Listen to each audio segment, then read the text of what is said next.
Assalamualaikum warahmatullahi wabarakatuh, and good evening. I am Dr. Ozzy Fitriani Gusnawi. Welcome to today's webinar, Woman and Angina, part of the Red series of the Go Red Woman.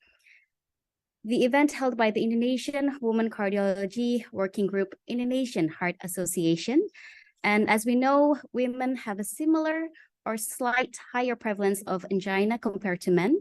Today's talk will be discussing about causes of angina, particularly in women, the role of imaging and also cases experience of INOCA in Indonesia, cardiac rehabilitation strategies in women with angina. But firstly, I would like to kindly invite Dr. Yusra, the chairperson of the Women Cardiology Task Force of Indonesian Heart Association, to deliver the opening remarks. Dr. Yusra, the time is yours.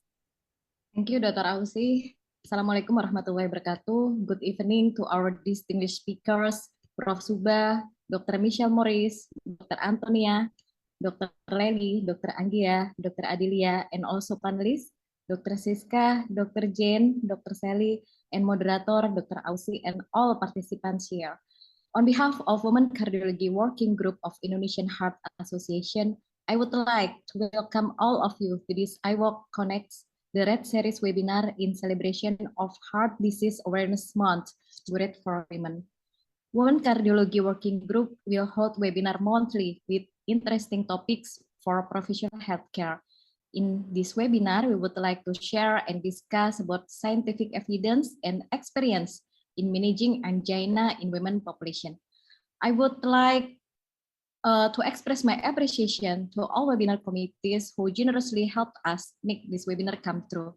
Well, I do not want to take too much of your time. I need to hand over it to Dr. Ausi as moderator.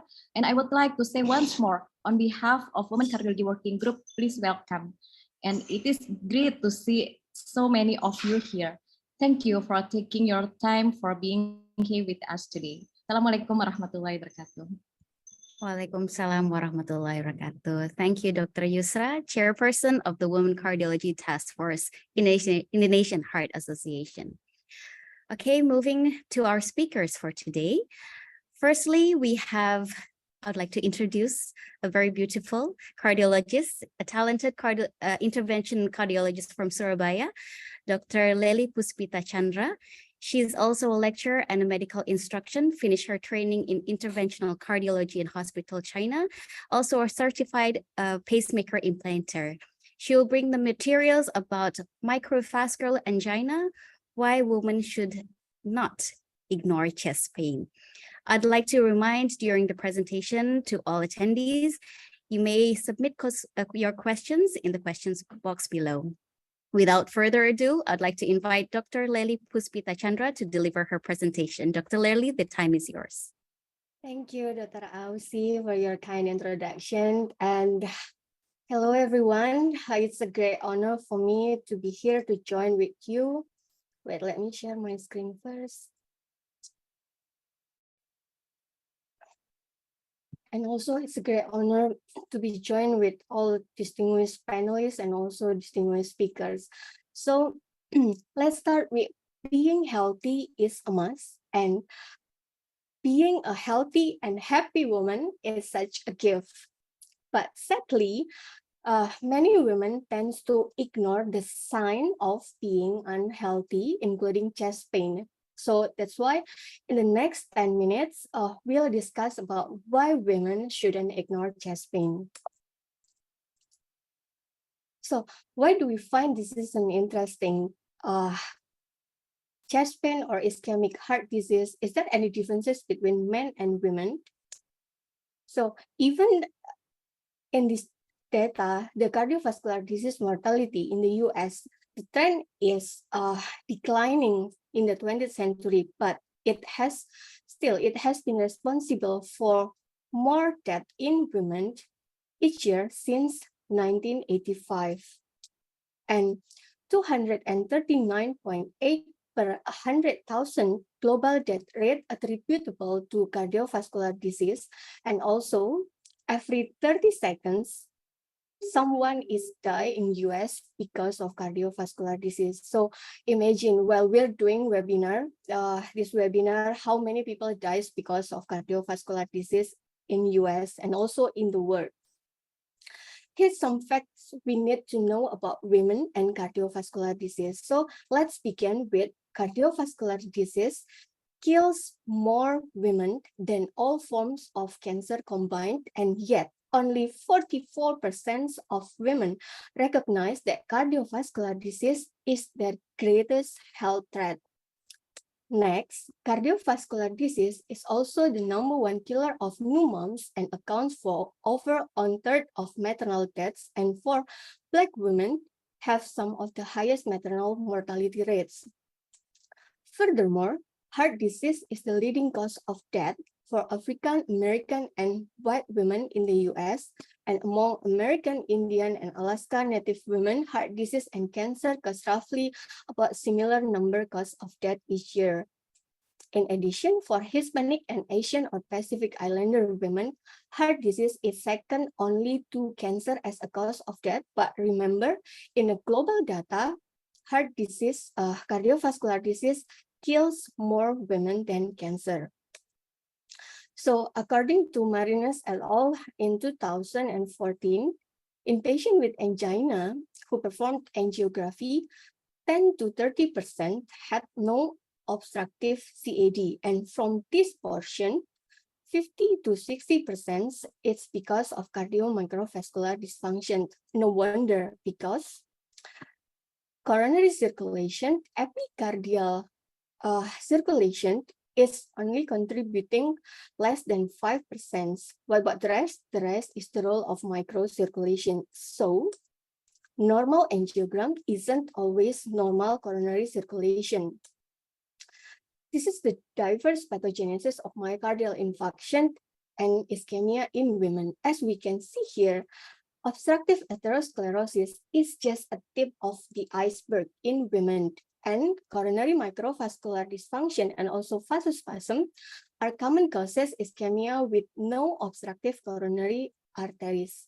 So another causes like SCAD and also Takotsubo, myocarditis, and cardiomyopathy can be causes of ischemia and also infarction in women. Here's some risk factors differences in acute myocardial infarction in young women and men less than 55 years old. So we can appreciate here depression, anxiety, stress at home, and also low social support are more dominant in women as a potential cause of acute myocardial infarction with more atypical presentation in women. So this is why, due to uniqueness of chest pain in women, American Heart Association recommended that women who present with chest pain are at risk for underdiagnosis and potential cardiac cause should be always considered. And in women presenting with chest pain, it is recommended to obtain a history that emphasizes accompanying symptoms that are more common in women with ACS. Based on Young MI registry, here's some differences between women and men. In risk factors, women were more likely to have diabetes and also had lower median income and more likely to have public insurance rather than private insurance. And for clinical presentation, women were more likely to also have dyspnea, palpitation, and also fatigue. And for management point of view, women were less likely to undergo angiography and revascularization and less likely to be on GDMT. This is why it will increase the mortality in women. This is a beautiful illustration from Solola regarding the sex-related differences in ischemic heart disease. Here's some highlights in epidemiology. Women have higher mortality and also higher morbidity. And in women, non-obstructive CAD is more common than obstructive CAD. And also, women have high rates of angina, hospitalization, and repeat angiography. And from presentation point of view, women may report chest pain, but more often report back pain, jaw pain, epigastric pain, palpitation, and also lightheadedness. And diabetes as smoking is more potent risk to ischemic heart disease. And a typical presentation in women linked to delay in seeking care. Why this is important? Because if delays in seeking care, so it means it will delays in diagnosis and then it will affect delays to manage and end up with high mortality and morbidity. And also for diagnosing testing, coronary calcium score and also coronary CT has a high diagnostic and prognostic accuracy for detecting CAD in women. And for management, guidelines do not distinguish any differences in treatment for men and women.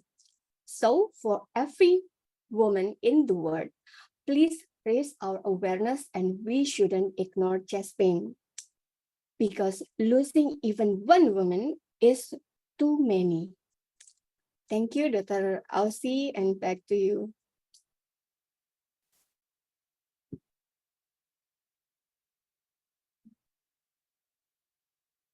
Thank you, Dr. Lei, for the very insightful presentation. Moving on, the next speaker, we would like to invite Dr. Anggia Endasatuti, an interventionist from Yogyakarta, Indonesia. Dr. Anggia will present about alternative causes of myocardial ischemia in women. Without further ado, I'd like to honorably invite Dr. Anggia to deliver her presentation. Dr. Anggia, the time is yours. Thank you, Dr. Aussie, for the introduction. Thank you for all.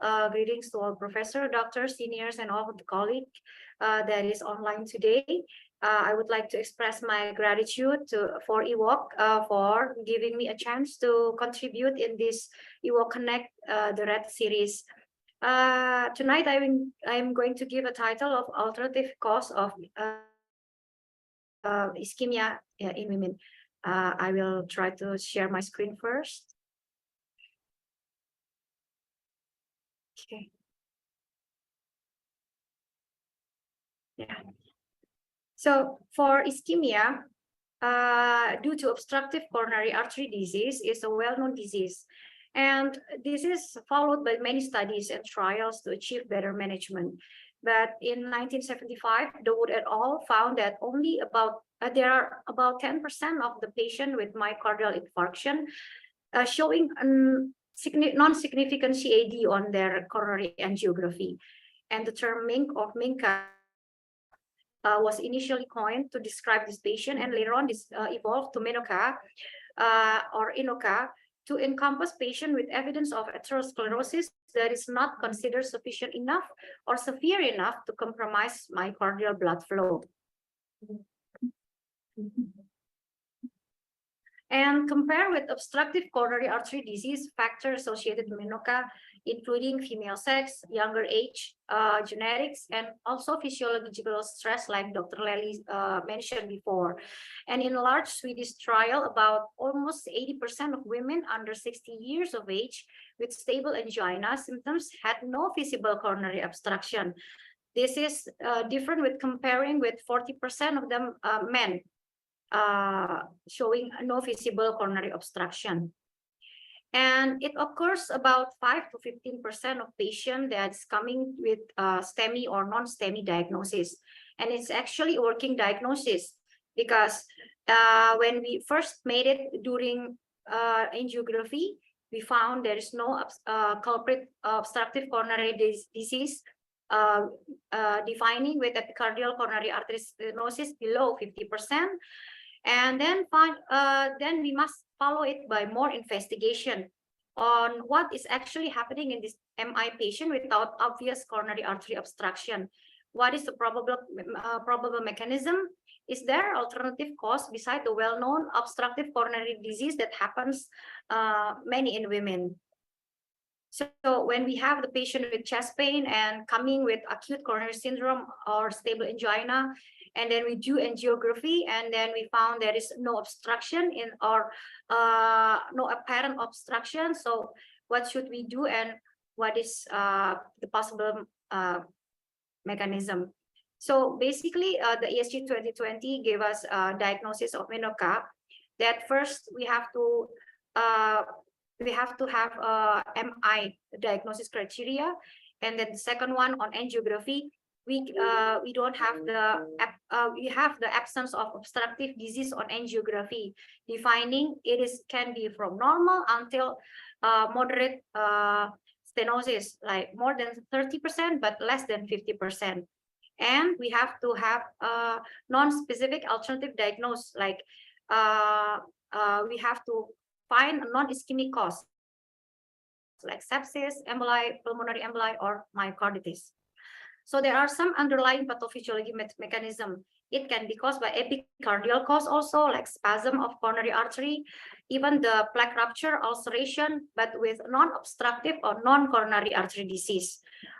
Even also with dissection, also with non-obstructive or non-coronary artery disease. And also by microvascular cause, like microvascular dysfunction and spasm. And then followed by a demand mismatch of supply and demand oxygen supply. And then lastly, it's unknown mechanism. So I try to break down, like one in plaque disruption.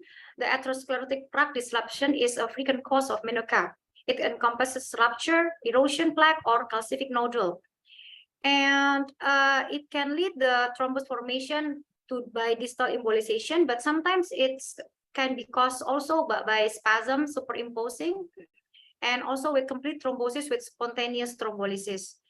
And definitely diagnosed by intracoronary imaging, preferably with OCT or with IVUS. And the second one is SCAD. It is actually a relatively uncommon non-atherosclerotic mechanism of MI. However, in women women below 50 years of age and peripartum, it can make the SCAD diagnosis the main cause of acute MI during pregnancy or peripartum period. And it was estimated occur about 1.7 to 4% of patients with acute coronary syndrome. And although the patient with SCAD may have some obstruction to flow, but sometimes the artery occasionally can appear near normal or normal, and then this should be considered as a possible cause of MINOCA.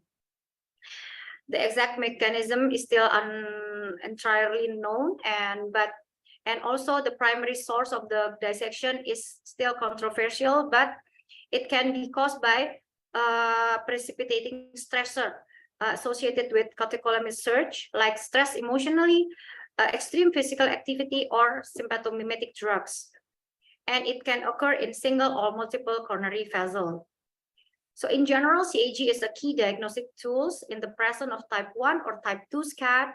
Angiography plus clinical and demographic variables are largely sufficient enough to make correct diagnosis. However, imaging can be helpful in type 3 dissection that have angiographic features that resemble those of atherosclerotic lesion. And the third is vasospasm. It defined as intense vasoconstriction of an epicardial coronary artery resulting in compromised myocardial blood flow. It can occur either in a response to drug or that result in hyperactivity of vascular smooth muscle, or even spontaneously because of disorder in vasomotor tone of the coroner. And it is a common cause of MINOCA. It can be diagnosed about 46% patient with MINOCA undergoing provocative test. The diagnosis of vasospasm is typically requires the documentation of spasm. Then the gold standard is administering of intracoronary acetylcholine bolus with the epicardial coronary artery response evaluated by invasive contrast angiography. And the fourth one is a coronary microvascular dysfunction. Like Dr. Lely was presented before, it is not it is not easily visualized, but it accounts about 70% of the coronary resistance in the absence of obstructive CAD. And it can detect it until about 30 to 50% of patients with chest discomfort and non-obstructive CAD in angiography. Most commonly seen in women and patients with traditional cardiovascular risk factor. And it can be determined by any of the following, like CFR less than 2 in response to vasodilator stimuli, evidence of microvascular spasm diagnosed on provocative spasm testing. And also we can find if it's impaired coronary blood flow measured by TIMI frame count. And the fifth is supply-demand mismatch. It can be classified as type 2 MI, that there is a mismatch between oxygen supply and demand. It is multifactorial. Sometimes it can be caused also by atherosclerosis, even with also with spasm also, and also with dissection with intramural hematoma. But other mechanism that reducing oxygen supply, like bradyarrhythmia, respiratory failure, or a condition that increase oxygen demand, can also cause the oxygen supply demand mismatch.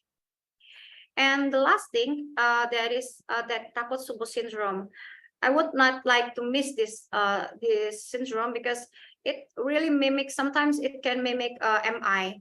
So it first was introduced by Sato et al. About in 1990, and is estimated about 5 to 6% of female presenting with suspected STEMI. And even women older than 55 years old have a 5-fold risk of developing this syndrome. And the mechanism responsible for this intriguing disorder remain uncertain. So to diagnose Takotsubo is challenging because its clinical phenotype may closely resemble MI. Regarding about ECG abnormality and biomarker also. And even the ST elevation is happen frequently, about 44%. And then it can showing a depression of ST segment and T-wave inversion. But although it can mimic the Minoka, it Dr. Angia? appears to be a, yes. Yeah, it appears to be a distinctly different syndrome and therefore should be considered separately. So the conclusion, there are other causes of ischemia besides traditional atherosclerosis, which is a non-obstructive coronary artery disease that can be addressed as Menoca, and it affecting more women than men with prognosis varied between studies, and is actually a working diagnosis, need further investigation to determine the specific cause. Thank you.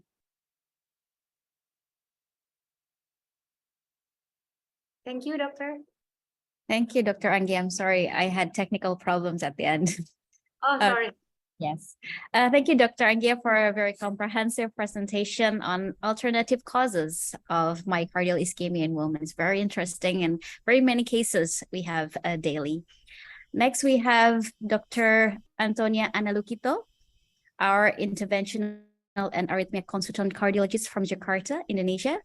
Dr. Antonia is also currently the Vice Chairman of Indonesian Society of Hypertension, the head of the Cardiovascular Department, Pelita Harapan University, and also our former chairperson of the Women Cardiology Task Force. Dr. Antonia will present case series on ischemia with non-obstructive coronary arteries, or INOCA, Indonesia experience. Without further ado, Dr. Antonia, the time is yours. Thank you, Dr. Aussie. Hello, everyone. Nice to meeting you all again. I will share.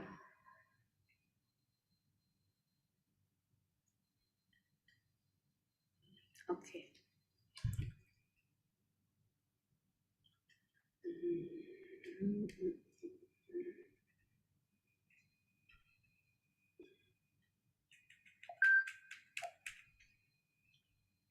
Wait a moment. Yeah. So my topic today is about INOCA, and also I will include MINOCA because it very different to very difficult to differentiate between INOCA and MINOCA.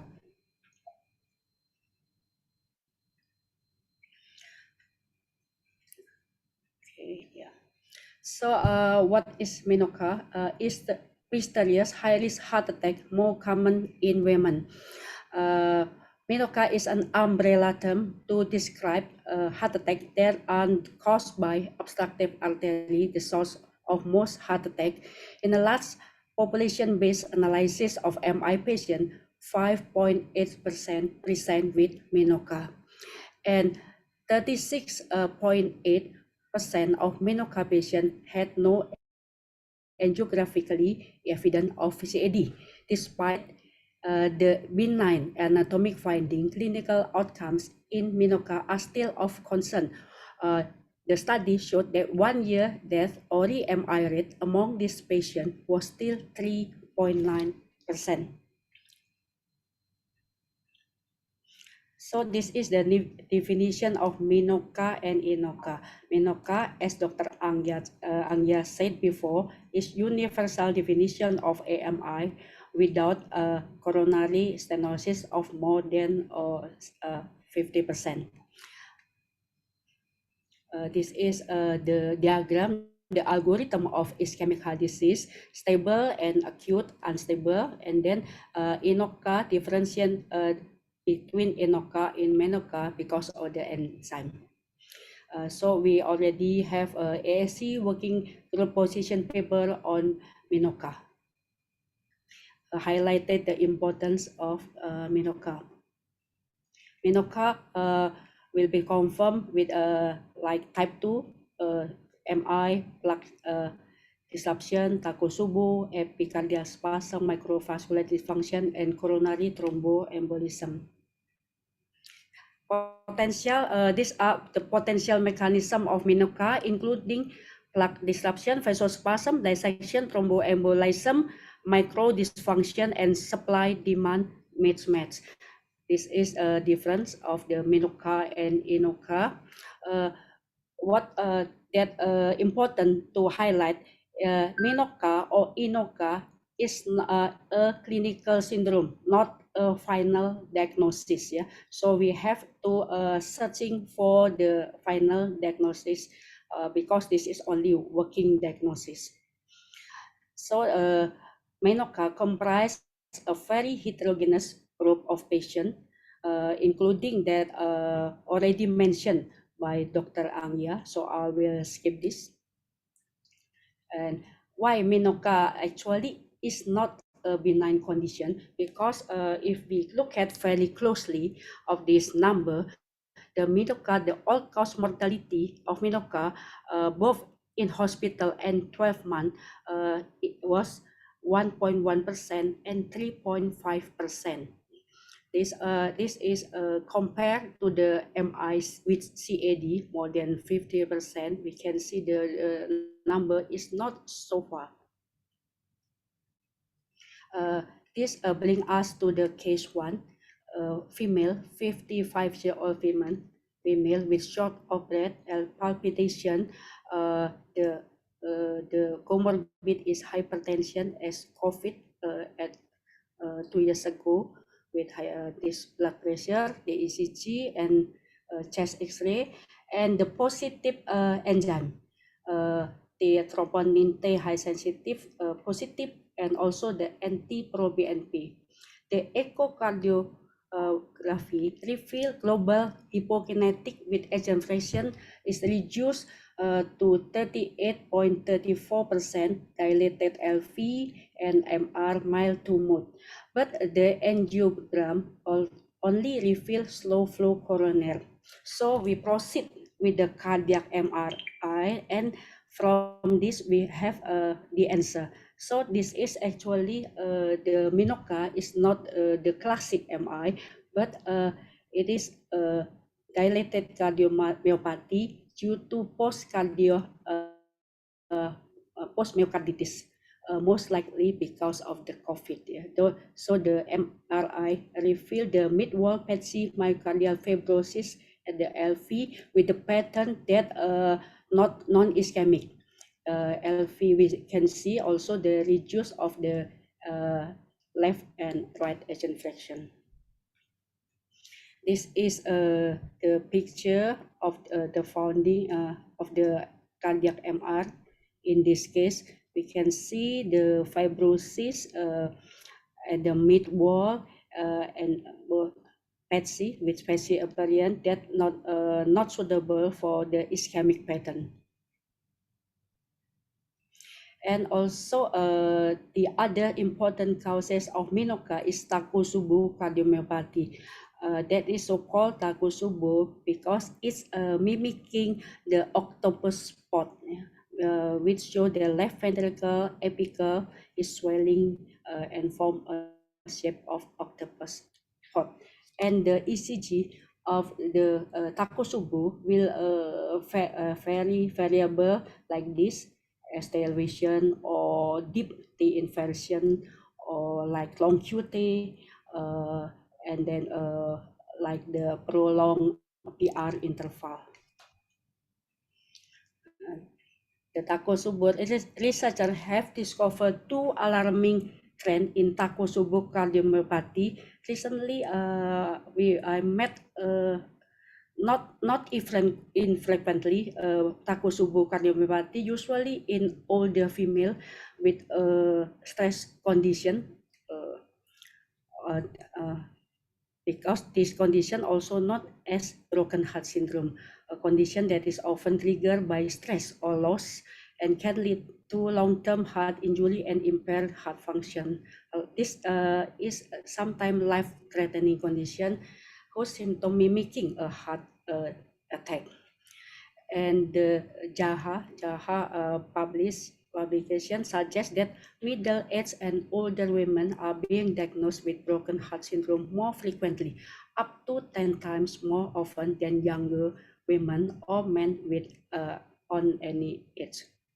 And published in the JAHA, the study examined 135,000 cases of broken heart syndrome only in US hospital. It found a steady annual increase among both women and men, with women making up 88.3% of cases. So how is the pathomechanism of Takotsubo cardiomyopathy? This is the manifestation of the process of supply and demand as it enters the vicious circle. And why is the apex of the left ventricle affected specifically and not the base of the LV? The work of Buckbird et al. Provide the explanation. The subendocardial viability index is termed because the subendocardial region of the LV myocardial wall is more susceptible than the subepicardial region of the LV, because being further away from the source of blood in the epicardial arteries. In Takotsubo, the hemodynamic gradient is longitudinal rather than radial. So it was distally at the apex, removed from the source of blood in the epicardial coronary artery at the left ventricle base. This will worsen by another factor. The myocardium closest to the base demands and receive more coronary flow because it is made to contract more vigorously during catecholamine surge, as for example during stress. Myocardium at the apex is starved of blood because of this massive upstream still. Become ischemic, dilates and fail to contract, with the LV during systole coming to resemble a Takotsubo trap.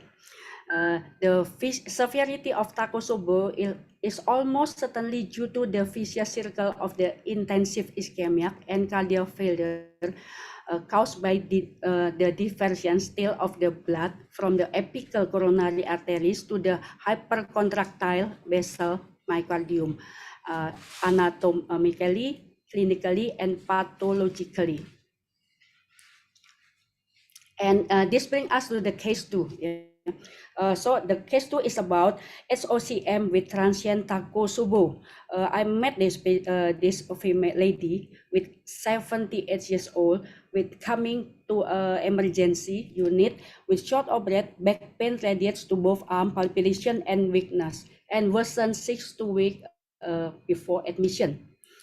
This is the vital sign. We also hear the systolic murmur at the apex region, and we can see the enzyme troponin T and anti-proBNP also markedly increase. And angiogram, once again, no significant lesion. The echocardiogram at day 1 show the left atrium dilation, ejection very good, 61%. But we can see the LV apical rounded and basal wall kissing. Fortunately, after day 5, we see the resolution of apical ballooning and show global, turn to global normokinetic with normal LVF. And after the outpatient clinic, we can see the changes of the evolution of the ECG. But in the repeat echocardiogram, we see something like SAM, and we suggest HOCM. So when we proceed with the cardiac MRI, and the result show asymmetrical hypertrophic cardiomyopathy, sigmoid hypertrophy as part of the septal ventricle wall and papillary muscle, causing narrowing LVOT during systolic with the turbulence at LVOT. And again, mid-wall fibrosis at all LV myocardium, no UDEM, no hyperintensity at LV and LV myocardium. So the changes of ECG is very dramatic. Yeah? We can see this odd admission. We can see S elevation in almost all leads, and 3D we can see the S elevation is not really experience the revolution like regular MI, and at day 7 post discharge we can see the white T inversion. So this is the angiogram, the RCA and LCA normal, and this is the echo. We can see from the echo, we can see the appearance of the ballooning of the LV apical, and this is the MR, cardiac MR, CMR. We can see slightly ballooning, but the result is HOCM with transient kaku subuh. So CMR actually as a key investigation in identifying the underlying cause of menopause or inoca. Recent report claimed that CMR identifies the underlying cause in as many as 87% of patients with menopause. So that brings us to the take-home message. Menopause is a syndrome with multiple potential causes. Menopause and inoca should be regarded as a working diagnosis. It requires routine evaluation for treatable underlying causes.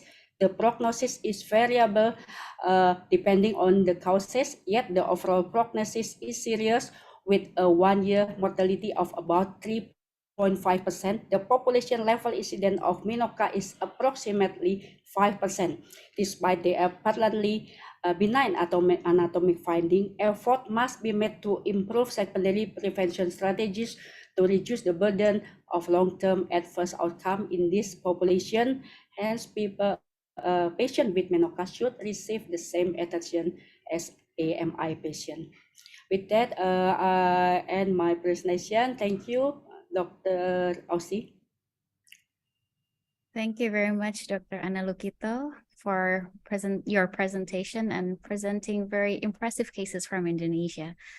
And next, we will have our next speaker. It will be Dr. Adelia Ayu. She's a cardiologist from Bali. Dr. Adelia Ayu is the head of the Cardiovascular Prevention and Rehabilitation Division of Prof. Ngurah General Hospital, Udayana University. Dr. Adelia will talk about cardiac rehabilitation in women with angina, a case-based approach. Without further ado, Dr. Adelia, the time is yours. Dr. Adelia, I could not hear your voice. Now, can you hear my voice? Yes, I can clearly. Okay. Okay, thank you very much for Dr. Aussie, the moderator, for the lovely introduction. Welcome to all the participants in this webinar and all of the faculty. Thank you very much for IWOC for giving me this precious chance to be joined in this session, Women with Angina, and the title of my presentation is Cardiac Rehabilitation in Women with Angina, Case-Based Approach.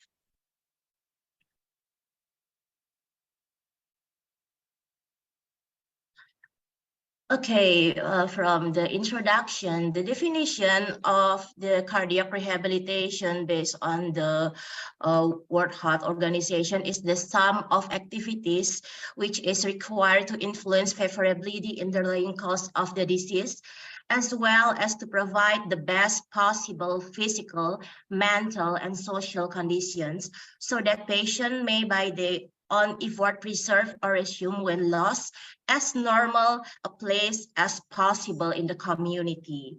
But despite the well-known benefit for the cardiovascular system, for the morbidity, mortality, and the quality of life, the cardiac rehabilitation continues to be underutilized, particularly by women. By a lot of research, women are less likely to be referred to cardiac rehabilitation and less likely to enroll and tend to have poorer adherence and higher dropout rates. And the same problem actually occur in our center in Bali. The proportion of women who join the cardiac rehabilitation program is just 15%. It is very, very low comparing to the men. But the outcome of the cardiac rehabilitation for the cardiovascular system is beneficial, which comparable post-MI survival benefit in the women and men associated with participation in cardiac rehabilitation. So no gender disparity about the outcome. Today, I would like to present the case that we found in our center in Bali. A woman, 56 years old, Balinese, referred to undergo the phase 2 cardiac rehabilitation with diagnosis CAD, 3-vessel disease, and the patient had history of non-ST elevation, myocardial infarction with a very high risk because of the ongoing ST changes and also the persistent chest pain despite of the adequate treatment. And the patient already underwent the PCI at LCA and RCA. They did not put any stent in the LAD because of the non-significant lesion, and also with controlled hypertension and dyslipidemia. The first step that is very crucial in patient with cardiac rehabilitation is to do the initial assessment. In the initial assessment, we write down the diagnosis and the problem list of the patient, and also we do the thorough searching of the modifiable risk factors. So the patient have multiple risk factor of coronary artery disease. She had a history of smoking 2 cigarettes per day for 25 years, so a very long time, but already stopped since she had a heart attack. And she also known to have dyslipidemia and hypertension before, but now on treatment after she got the heart attack. She used to have a very sedentary lifestyle and also menopause and obesity with body mass index is high 28.5. So it included in obese 1 based on the ASEAN criteria. And we also asked about the previous activity or exercise. The patient is a housewife and sedentary, very sedentary, never been exercised, and the complaint is easily fatigue and chest pain when brisk walking or climbing stairs. We also do the screening of the psychosocial problem, since the psychosocial problems such as anxiety and depression have a great problem in the woman, especially after the acute cardiovascular condition. We use the hospital anxiety and depression scale, and the score pre-rehab for anxiety is 5, that is considered normal, and the depression score is 3, which is considered normal too. The patient already on the optimal treatment for the coronary artery disease with dual antiplatelet, the statin, the high intensity statin, and also the adequate dose of the beta blockers and also the ACE inhibitors.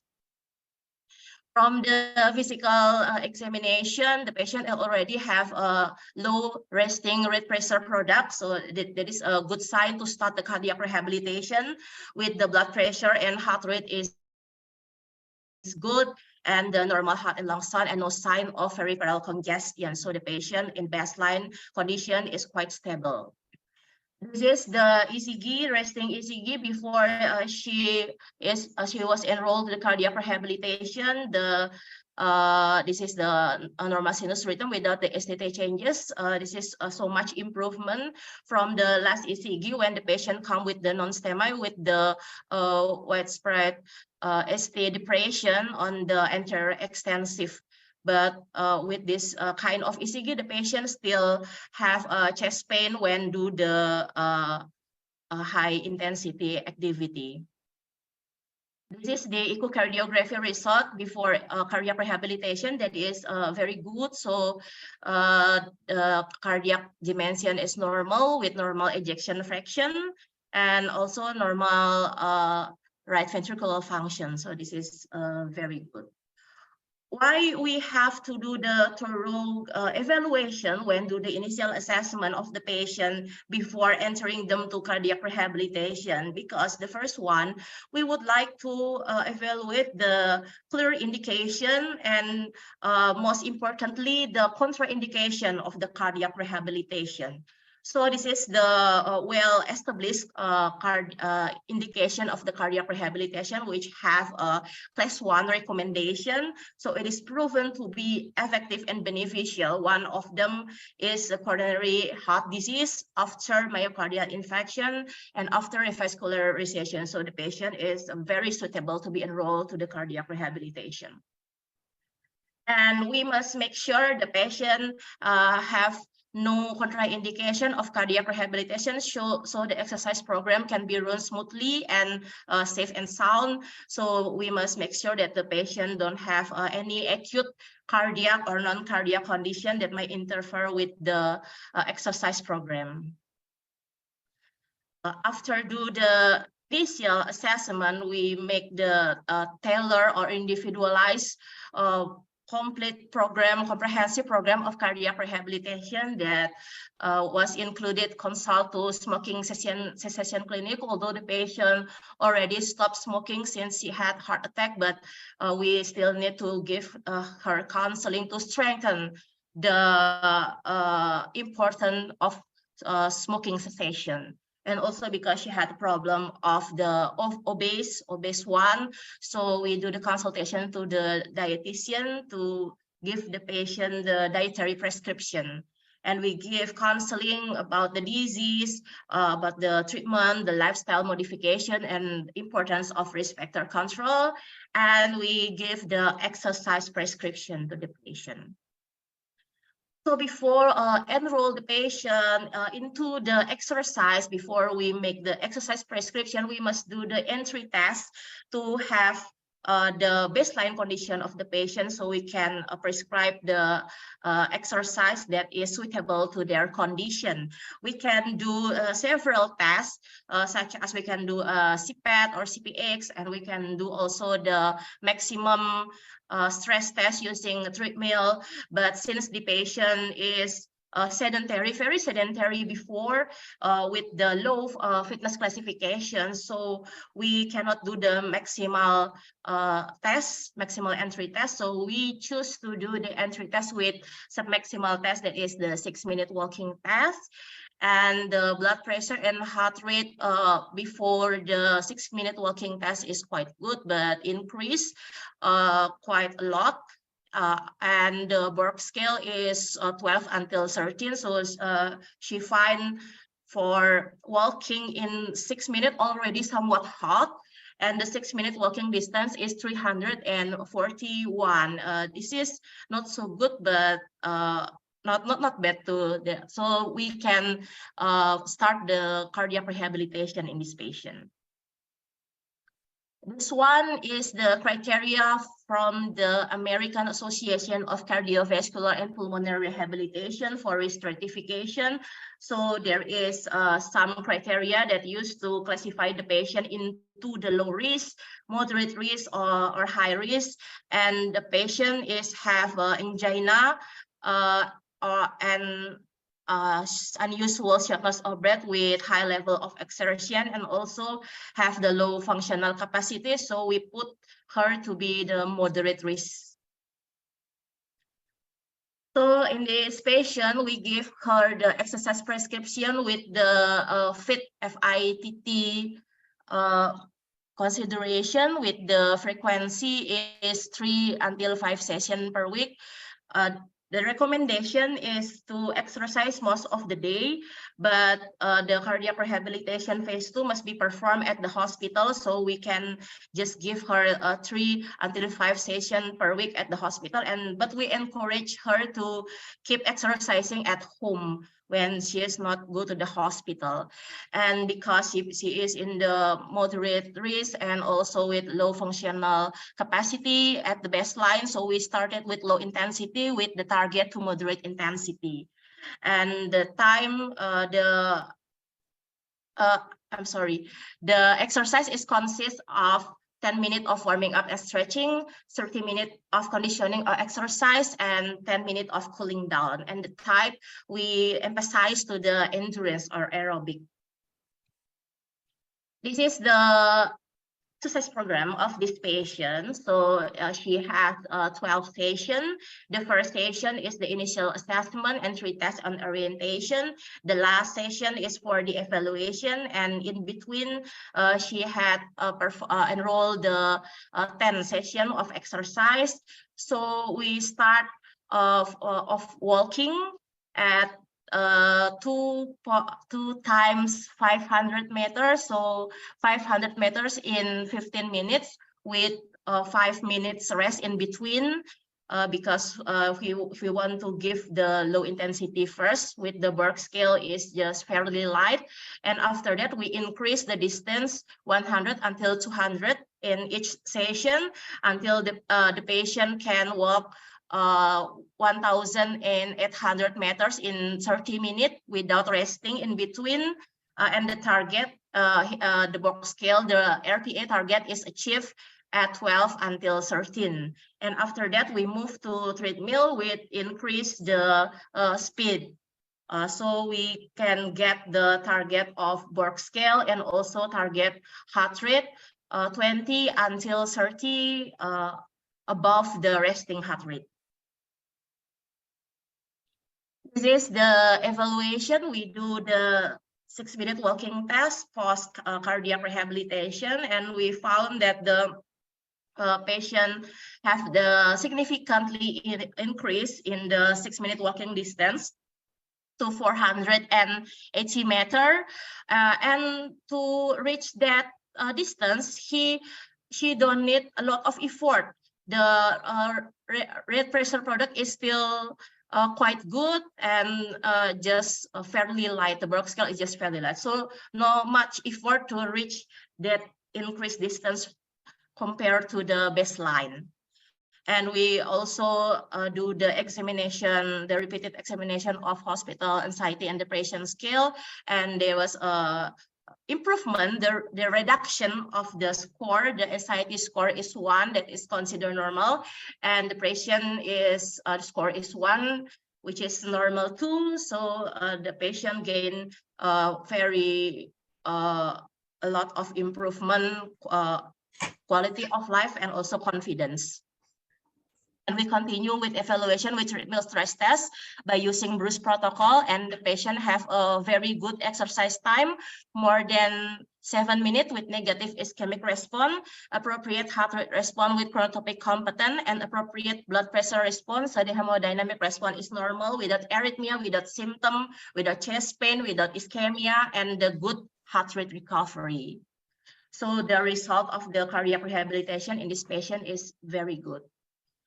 For the conclusion, cardiac rehabilitation program are well known to reduce mortality rate, hospitalization, and improve quality of life with recommendation class 1.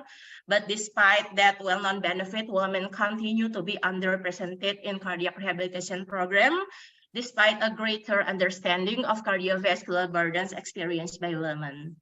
So further efforts are needed to avoid sex inequalities in the access of the cardiac rehabilitation. Thank you very much for the attention, and I apologize for any shortcoming. And the next session will be guided by moderator Dr. Aussie. Thank you very much.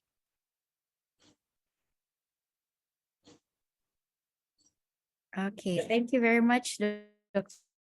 Adelia, for your very comprehensive case presentation on cardiac rehab and women with angina.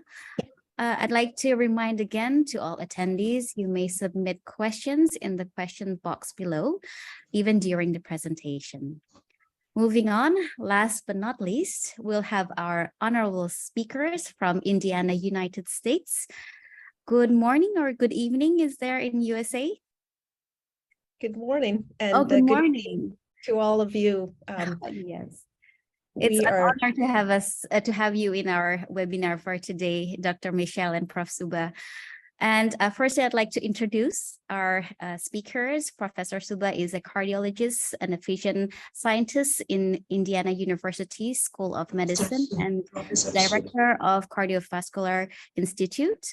And Dr. Michelle is an interventional cardiologist, graduated from Indiana University School of Medicine. Dr. Suba and Dr. Michelle will talk about the role of cardiac imaging in INOCA. And without further ado, I would like to invite our honorable guest speakers to deliver their presentation. The time is yours. Thank you, Dr. Asi. Thank you all for the profound honor of being part of the session today. As we've already heard, it really does take a team to address these issues for women. And I'm a non-invasive cardiologist, and Dr. Morris. Hi, thank you for having me. I'm one of the interventionalists at IU as well. So we appreciate the opportunity to hopefully share our team approach. And imaging, of course, is not in isolation. So we'll offer some initial thoughts on, the clinical presentation. So let's start with a patient, and she came to us with chest pain. She described it as dull, occasionally radiating to the jaw. And interestingly, sometimes was better with light physical activity. Had a history of prediabetes, family history of diabetes and hypertension. Her exam was notable for significant obesity, but fortunately her electrocardiogram was normal at this point. And laboratory testing was concerning. As you can see, her lipid profile was not normal. So we have a 39-year-old woman with chest pain and features of the metabolic syndrome. I would ask the attendees to consider, can imaging help establish the diagnosis and guide effective treatment? And you have many options in imaging. We'll talk about these. And I'll ask you to consider another question after I show you her cardiac MR. You can see, despite her size, contemporary MR scanners can accommodate even the largest patients. And as you look to the perfusion images, looking directly at blood flow, marked subendocardial perfusion abnormality consistent with impaired myocardial perfusion reserve. She had some associated symptoms and fortunately had symptomatic relief after initiating anti-anginal medications. We've relieved symptoms, but is there anything we should worry about? And there are some things to consider. Could the diffuse perfusion abnormality be due to multivessel epicardial disease? Is it INOCA? And we'll talk in detail about that, but we don't need to worry about it. Or does INOCA confer a negative impact on prognosis? So we hope to present today some helpful content around definition, mechanisms, and prognosis. And with that basis, go into detail on diagnostic imaging options, and then hopefully answer the question, once you've made the diagnosis, how can we treat the patient? So I'll pass the baton to my colleague, Dr. Morris. Thank you so much.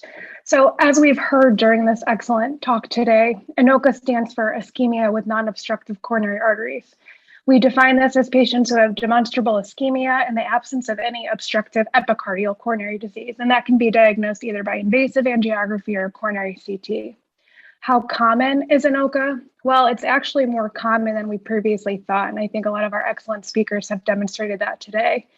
In the WISE cohort that looked at over 800,000 women, 2/3 of these patients who underwent coronary angiography and cardiac MR for either stable chest pain or post-ACS were actually identified as having INOCA. INOCA can be further classified into endotypes based on the primary underlying disease process. When we further interrogate these patients, what we'll see is that nearly half of them will be found to have microvascular angina, which is what we'll focus on in our talk today. However, it's really important that we note that almost 40% of INOCA patients may have either vasospastic angina or a mixed variant. Well, what is microvascular angina? The Covadis group, which is comprised of international group of cardiologists who seek to develop global standards for the evaluation of microvascular dysfunction, established the following diagnosis. These patients must have signs or symptoms of myocardial ischemia, and this can be either effort or rest angina or an angina equivalent. They have to have the absence of obstructive coronary artery disease, which, as I said, can be diagnosed either by coronary CTA or invasive angiography. They have to have objective evidence of myocardial ischemia, and this could be ischemic EKG changes with the presence of chest pain or an abnormal functional test like a dobutamine stress echo or a nuclear medicine test. And then lastly, they have to have evidence of impaired coronary microvascular dysfunction. And this is the result of an abnormal microvascular functioning test, which is what Dr. Rahman will talk to a little bit about for us later. INOCA, like many other common cardiac conditions that we've heard today, has been linked to underlying coronary microvascular dysfunction. This really further stresses the importance of further investigation into this disease mechanism, but also the importance of developing tools to help us diagnose it. When we are assessing for microvascular dysfunction, we are really evaluating beyond the epicardial coronary system. Epicardial coronary arteries, as we know, are responsible for transport, but they really offer little resistance to coronary blood flow. Beyond this is where we enter the microcirculation. The pre-arterioles offer significant resistance to flow and are responsive to things like changes in flow and pressure. The arterioles are what are responsible for matching myocardial blood supply with oxygen consumption, and these are responsive to changes in intramyocardial metabolites. Diseases of the microvascular system can be both structural and functional. I won't go into too much detail on this. If you want more information, I would urge you all to review the JACC review article that was published in 2021. But some of the structural processes can include things like luminal obstruction from inflammation and vascular remodeling, while functional alterations involve endothelial dysfunction. This can lead to either impaired vasodilation or enhanced vasoconstriction. Does identifying microvascular dysfunction matter? Well, we've seen that it certainly does carry prognostic value. In this study from Pepin and colleagues, they found that all women, regardless of the presence of coronary artery disease, had greater MACE at 6 years if they were identified as having microvascular dysfunction, which in this study was diagnosed by a CFR of less than 2. The risk also extends to men. In a study from Murphy and al. Published in Circ in 2014, they found that evidence of microvascular dysfunction, again, this was diagnosed by a CFR of less than 2, was associated with greater MACE in both men and women. And additionally, what we've seen is that the diagnosis of INOCA is associated with other things, not only increased MACE, but increased all-cause mortality, impaired functional status, and decreased quality of life. So with that, I'll hand it over to Dr. Rahman, who's going to tell us a little bit more about diagnostic imaging in these patients. Thank you, Dr. Morris. The principal underlying imaging is to trace somehow myocardial blood flow. And in the ensuing slides, we'll go over different options for not only visualization, but quantification. And let's first start with adenosine. We often couple this to our imaging modalities because, as Erickson and colleagues showed in this landmark study in 2000, there's a heightened sensitivity to adenosine in patients with INOCA. You can see the pain scale is considerably higher. Panting and colleagues then combined the infusion of adenosine with cardiac MR stress perfusion imaging. And as expected, chest pain was much more common in patients with INOCA compared to controls. And then importantly, they showed that we could measure this difference, computing the ratio between the endocardial and epicardial myocardial perfusion. Here's an example, as we say in imaging, a picture's worth 1,000 words. This is a young female with repaired coarctation of the aorta, normal coronary arteries, but exertional chest pain. You can see with the arrows that there is diffuse subendocardial abnormality on perfusion imaging that is not present at rest, and computation showed a markedly reduced endocardial to epicardial myocardial perfusion ratio. How do we do this? We take sort of frame by frame, and you can see from left to right the transit of intravenous contrast, initially through the right heart, then in the LV cavity, and ultimately perfusing the myocardium with great resolution. This is one of the advantages of magnetic resonance compared to, let's say, SPECT imaging, where the spatial resolution is nowadays around 1 to 1.3 millimeters.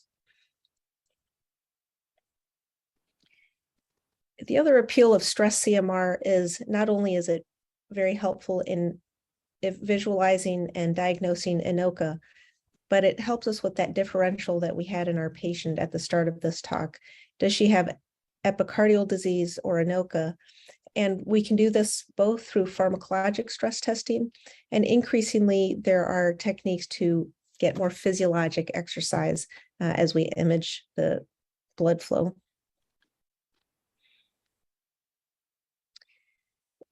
Cardiac PET is another modality that warrants consideration, and the basis here is to model the kinetics of radiotracers as they are extracted by the myocardium. Typically, we'll use agents such as rubidium, ammonia, and in some cases, oxygen-labeled water. Here too, you see over subsequent frames the transit through the RV, the LV cavity, and ultimately the myocardium, from which signal intensity can be analyzed to compute myocardial flow reserve.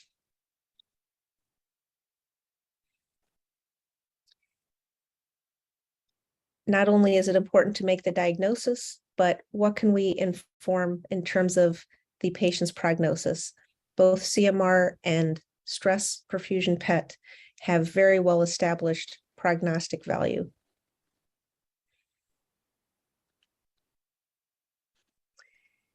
You might ask, I have ready access to echocardiography.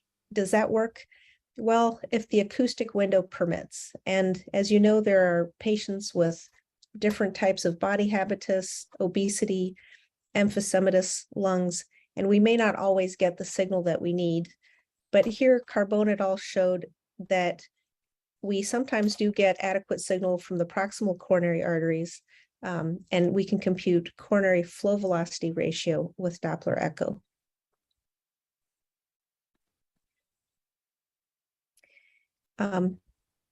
Again, team effort. I would ask Dr. Morris to comment on invasive testing options.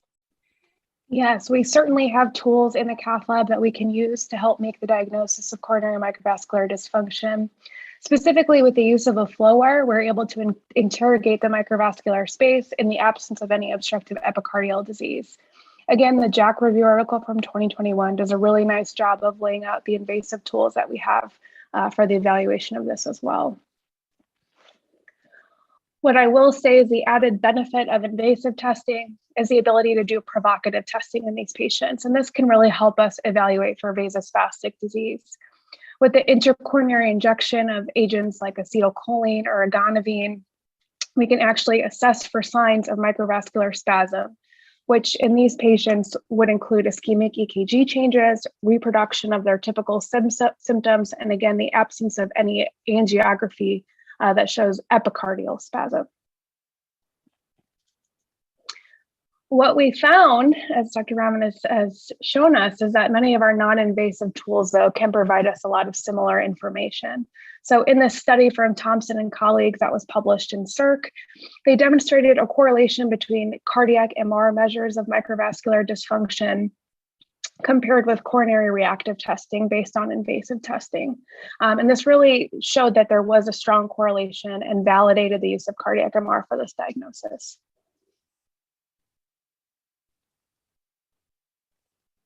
With this, we can kind of switch gears to touch briefly on treatment in these patients. The importance of establishing the diagnosis of coronary microvascular dysfunction is that it really helps us target our therapy for these patients. And as this table from Hansen and colleagues nicely shows us, based on what we think the underlying process is, we can actually target our therapy for these patients. Unfortunately, we are lacking in a lot of large trials that can really help guide pharmacologic management in these patients. You know, the typical medications that we use for our patients, like ACE inhibitors and statins, don't have strong evidence to support their benefit in these patients. You can see the number of subjects in these trials were quite low. But luckily, we do have several non-pharmacologic agents or interventions that have shown benefit. These include things like smoking cessation, weight loss, and exercise.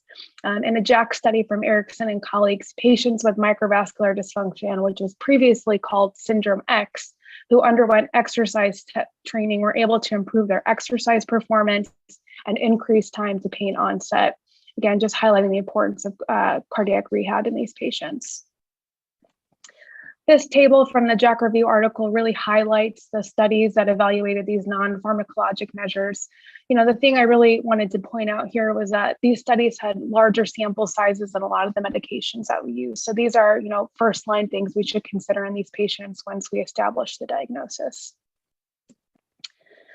And then lastly, this schematic from Beltram and colleagues does a really nice job of highlighting a comprehensive approach to management in these patients after we've established the diagnosis of coronary microvascular dysfunction. Again, it includes lifestyle changes, but also medications that we can consider in these patients depending on their endotype. And with that, I'll hand it back to Dr. Rahman. Thank you, Dr. Morris. Again, we look forward to the discussion. We'd offer the following take-home points. The first is that symptoms may be similar between epicardial coronary disease and ANOCA, so it's important to consider both in the differential diagnosis. Precision in diagnosis is essential to guide effective therapy. Cardiac MR and PET are useful non-invasive tools, and perhaps a slight advantage to CMR. Without ionizing radiation, we can also look at inflammation, edema, as was mentioned earlier, scar, and function with great precision and accuracy. Clearly, we need more therapeutic trials, but we do have tools at our disposal to improve symptoms and improve prognosis. Thank you so much. Thank you. Thank you very much, Professor Rahman and Dr. Morris, for sharing a wider point of view of ANOCA. And once again, thank you to all our speakers for tonight, Dr. Lily, Dr. Anggia, Dr. Antonia, and Dr. Adelia, who have joining us, and Professor Rahman and Dr. Morris. We have a all beautiful woman faculty for tonight. And also we have a panelist that consists of beautiful women also. I'd like to introduce our panelists for tonight. The first is Dr. Siska Suridandadani. She is an acute and intensive care specialist in Harapan Kita Hospital, Jakarta. And we also have Dr. Celi Anantaria, the past president of Indonesian Cardiovascular Imaging Task Force. And the last is Dr. Jamelin Tengir. She is a cardiologist from Manado and a consultant in cardiac imaging. Thank you for joining us also for the panelists. And firstly, before we go to the Q&A session, I would like to have maybe some comments or sharings from the panelists about the presentation previously. Firstly, would like to hear from Dr. Siska. Maybe you could give your opinions or comments about the topics for tonight. Dr. Siska, the time is yours. Okay, hello. Thank you, Dr. Rossi. Good evening to all my Indonesian colleagues, and good morning to Dr. Morris and Dr. Rahman. Thank you very much for joining us. And first of all, let me just say how much I enjoyed the previous lectures. The faculty have indeed a deep dive into the many facets of chest pain in women. We have seen patients with ANOCA, from Takotsubo cardiomyopathy to other causes of chest pain in women, and I think it will be a interesting discussion. I see a lot of questions from the audience already. And as for experience sharing, as Dr. Ossi had mentioned before, I mostly work in the CCU and cath lab, and I keep seeing my female STEMI patients fare much worse from their male counterpart. Last year, our one ACS registry in Indonesia showed the mortality rate was almost doubled in women. Overall, the in-hospital mortality was 13% in women compared to about 6.5 or 6.6 in men. So the mortality rate was really different from male to female. And chest pain in women is a special entity, and which often confuses us as clinicians, especially when the coronary angiogram showed no significant epicardial stenosis. And my standard practice when I encountered this situation is to perform functional testing, IFR or FFR if there were borderline stenosis, and then decide where to go from there. And sadly, currently the provocative agents, the acetylcholine and ergonophene, the provocative test for coronary vasospasm is not available in my hospital. But from the Dr. Morris and Dr. Rama presentation, I see that cardiac MRI might have some role to elaborate the cause of the chest pain in our patients. And maybe I'd just like a comment from Dr. Morris and Dr. Raman. How prevalent is in your daily practice to see that vasospastic angina being the cause of INOCA compared to other causes of INOCA? Thank you. I appreciate Dr. Morris's thoughts on this as well. I'll maybe chime in first that clinical suspicion is key. It's a bit less common, but as all good clinicians do, if you don't get the answer you're expecting on initial testing, probe further. At IU, we actually aren't personally doing provocative testing. One of our interventionalists has done it in the past, but we no longer routinely do this. So my personal experience with provocative, identifying vasospastic angina has not been microvascular vasospastic angina, but just epicardial vasospastic disease, which we've just seen when we're doing routine angiography for patients presenting with MI, then we see significant reduction in that spasm following intracoronary nitro injection. So this is not something that we're personally doing, but something that's certainly discussed in a lot of the review articles for microvascular dysfunction. So you think the non-invasive evaluation could substitute for the lack of vasospastic investigation in the INOCA patients? We actually published a case some years ago of a young female who had fairly classic exertional angina. Her initial testing showed ST depression. So there was, functional testing indicating ischemia. She underwent angiography that did not show epicardial disease at the time and was still having exertional symptoms. She said, okay, maybe I'm not fit. I just need to exercise more, but significantly limited. So we were actually able to combine exercise with stress perfusion and cardiac MR, and same thing, reproduce symptoms and marked perfusion abnormality. While she was, still recovering, we took her over to the coronary CT scan. And, during that active angina, we could capture that the epicardial vessel was in spasm. So in this case, the provocation was the trigger that she had during her daily activities, and coronary CTA was very helpful. Thank you very much. Thank you, Professor Raman and Dr. Siska. Maybe moving on to our next panelist, Dr. Chelly could share her thoughts or opinions about our topic for tonight. Thank you, Dr. Ossie, and it is an honor for me to join this interesting discussion. And everybody is wearing red. Almost everybody is wearing red.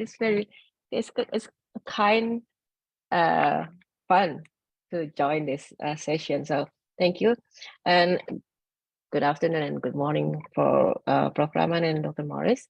As a cardiac imaging, I do remember the first in Indonesia, the cardiac MR is just starting in 2015 that we continue to do this, and I remember the earlier days. We can there's a lot of cases that we clearly see the hypoperfusion, and then it end up in the cath lab, and the coronary artery is obviously is normal, and always come back to our department, the imaging department, and they say, are you sure what you see? Are you sure what you see? Because the coronary are absolutely normal. And then I said, yeah, but what happened? But what is happening? So it was like 10 years ago. Now we can see that this is we are talking about microvessel. And now it is very interesting that it's not only a lot of a lot of costs that may come to this image, maybe because of body weight, smoking or hypertension or whatever. So a lot of times that we don't see anything, but if we do see, let's say edema, and if you can see the fibrosis, then that we are happy to see that. But in case if we don't see anything, just hypoperfusion, the microvessel disease is always at the back of our mind. So that I would personally do differential diagnosis. So maybe this is a microvessel disease. In terms of managing the disease, I always wonder, is there any place for cardiac imaging to do follow-up study? I mean, if the patient, let's say he's smoking, and is he quit smoking, or he got hypertension, and then the hypertension got managed very well, is there any benefits of doing follow-up imaging? I just want to share the experience. Maybe Professor Rahman or Dr. Morris can share the experience. Thank you. Thank you, Dr. Sully. And again, kudos to the excellence in advancing access for patients in Indonesia for cardiac MR. It really can be a lifesaver to get the right diagnosis and guide treatment. We have, I think, made significant advances. You know, I had the same experience you did when I was starting out. The referring clinicians maybe viewed with some skepticism this relatively new technique at the time. Well, I didn't see anything on the angiogram, so you know, how can there be an abnormality? And of course, over time, the scientific literature has certainly borne out the validity of what not only we can visualize now, but I think really importantly, quantify. And as quantitative myocardial perfusion becomes a routine tool, particularly artificial intelligence-based solutions that really make it easier for the CMR team to deliver not only a visual impression, but also a number. That combination, I think, can make a great impact. I did have the opportunity in prior years to look serially at patients. And the other thing that helped me a lot, I studied a number of entities, sort of rare diseases, which informed the understanding of the broader population. So patients with a very rare condition called Friedreich's ataxia that is fundamentally a mitochondrial deficit, impaired myocardial perfusion response to vasodilator. And it was quite striking. Patients with sickle cell disease and other conditions, and see them over time. The treatment, of course, needs to be tailored. So, for instance, in sickle cell, the exchange transfusion helped relieve exertional chest pain and improve the perfusion abnormality. In Friedreich's, and more commonly, women with microvascular angina treated with statins, ACE inhibitors, anything that you can find that helps that woman. The perfusion reserve impairment does improve. And I'll say lastly, the woman who's not responding, and perhaps you're still uncertain, are there symptoms due to ischemia with normal coronaries, repeating the imaging can be helpful in that case as well to make sure you have the right diagnosis.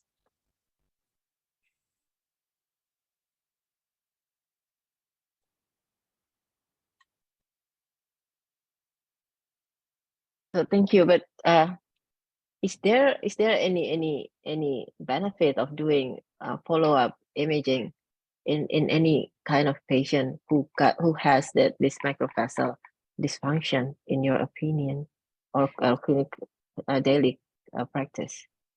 I'll say, think of it as a biomarker, as with any test. Is the result of the test going to change your management?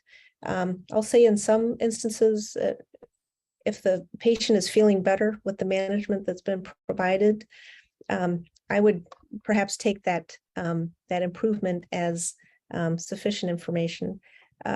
Where I found follow-up imaging useful is when there remains uncertainty in diagnosis or treatment has proven ineffective, and I really do want to make sure that I am treating the condition that I think he or she has.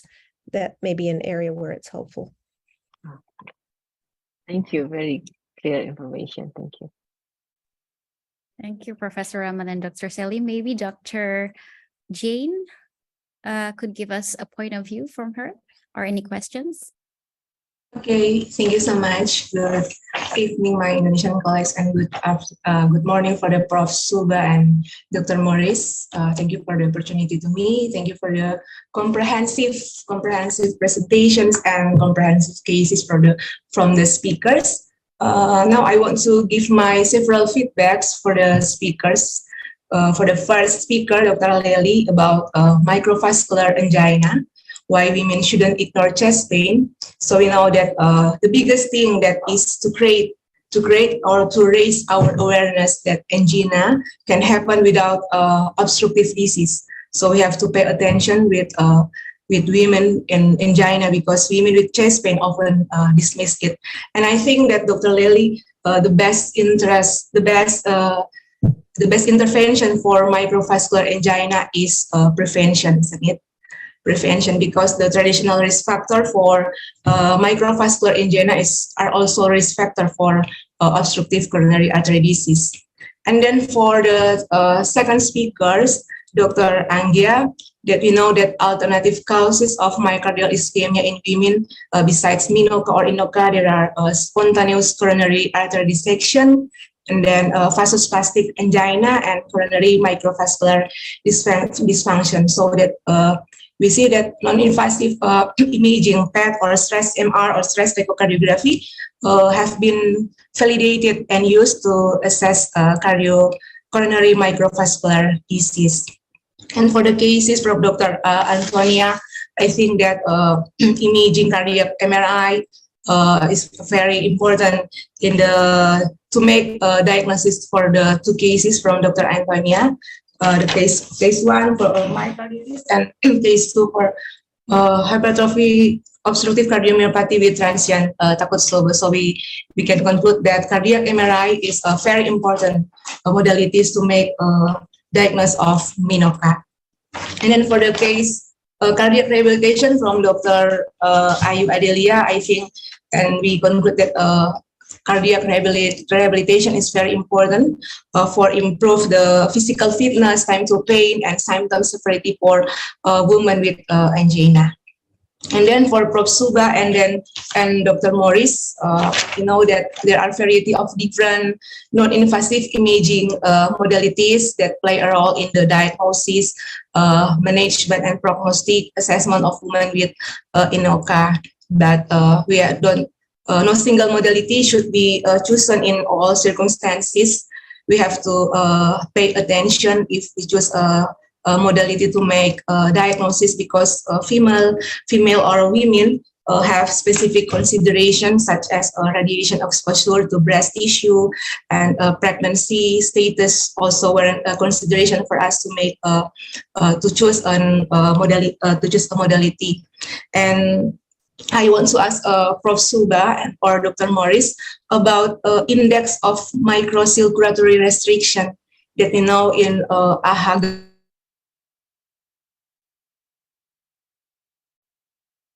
stable chest pain of INOCA, we see that index of microcirculatory restriction more than 25 and myocardial flow reserve less than 2 is a coronary microvascular dysfunction.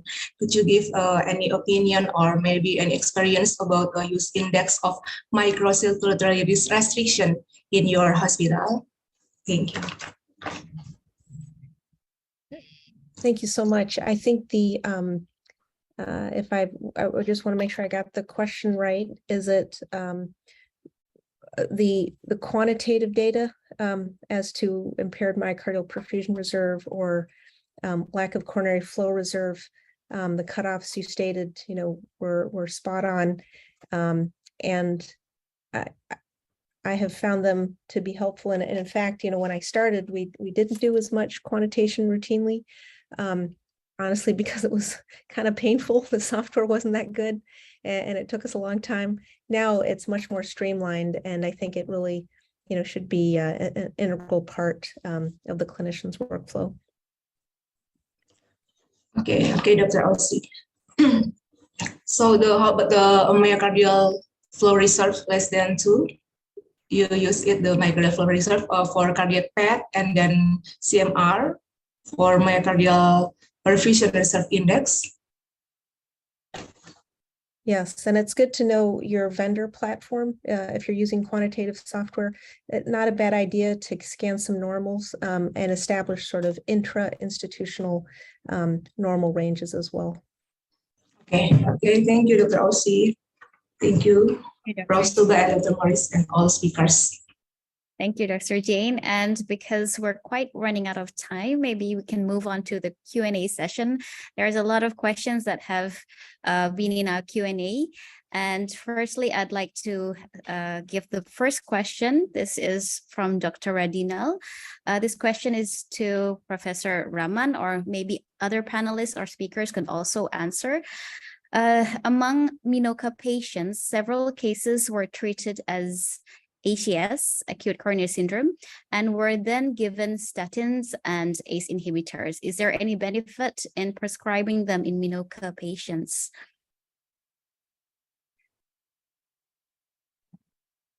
It's a fantastic question. I don't want to hog up the mic here. There's a lot of great experts here if others would want to chime in. Okay, maybe we could give to other speakers, Dr. Antonia or Dr. Lely, about giving statins and ACE inhibitors. Is it beneficial in MINOCA patients? Yes, thank you. I would like to answer this. Just maybe several days ago, I just had this kind of patient.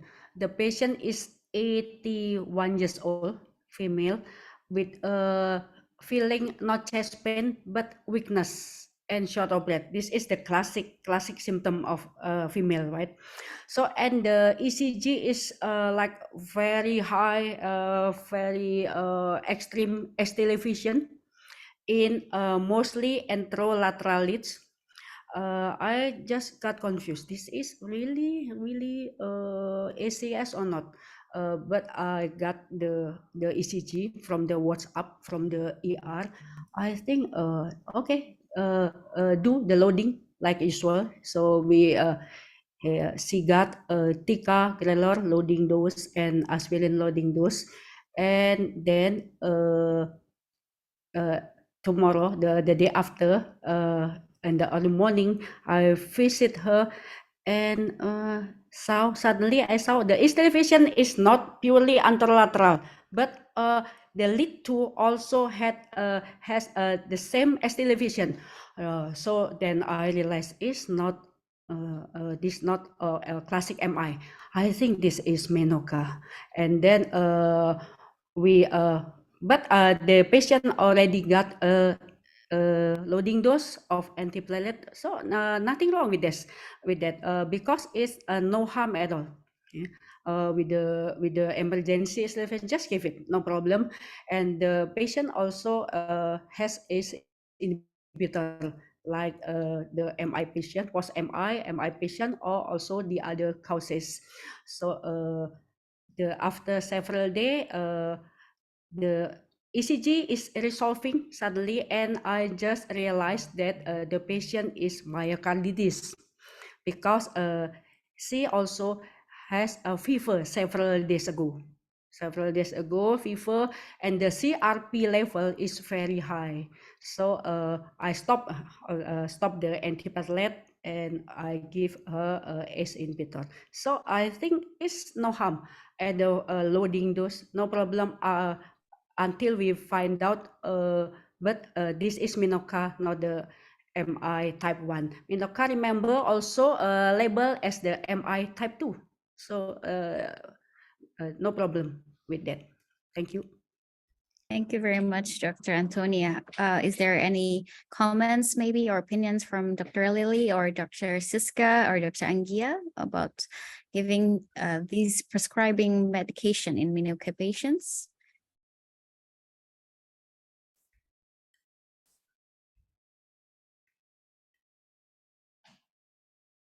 Okay, maybe moving on to the next question, I guess. We have a question here directed maybe to Dr. Morris or Professor Rahman.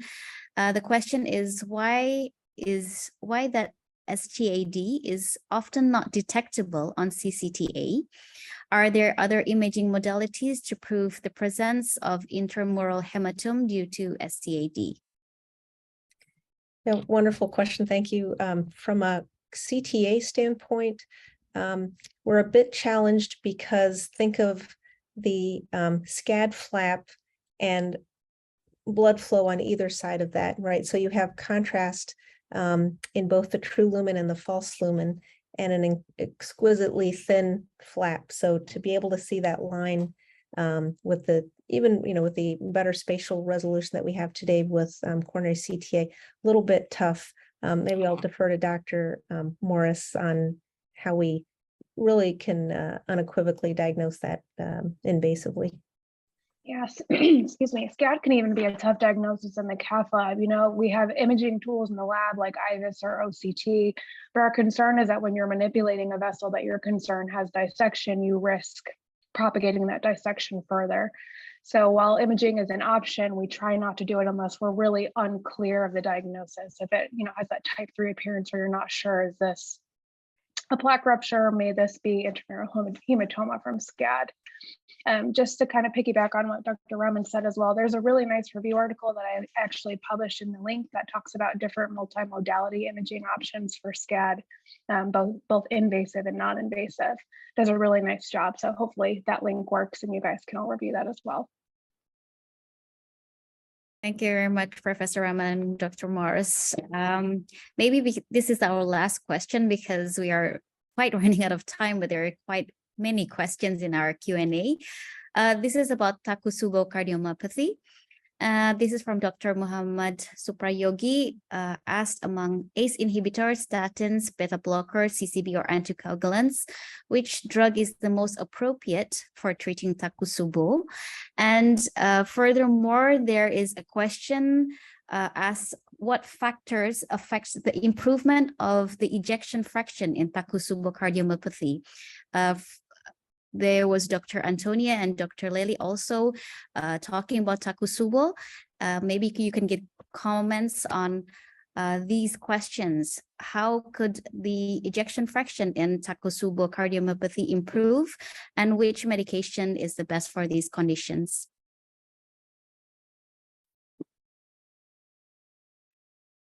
Perhaps the question is for Dr. Angia, Dr. Ausi. Yes, Dr. Angia, I'm sorry, could you open your video? I'm not quite sure the presence.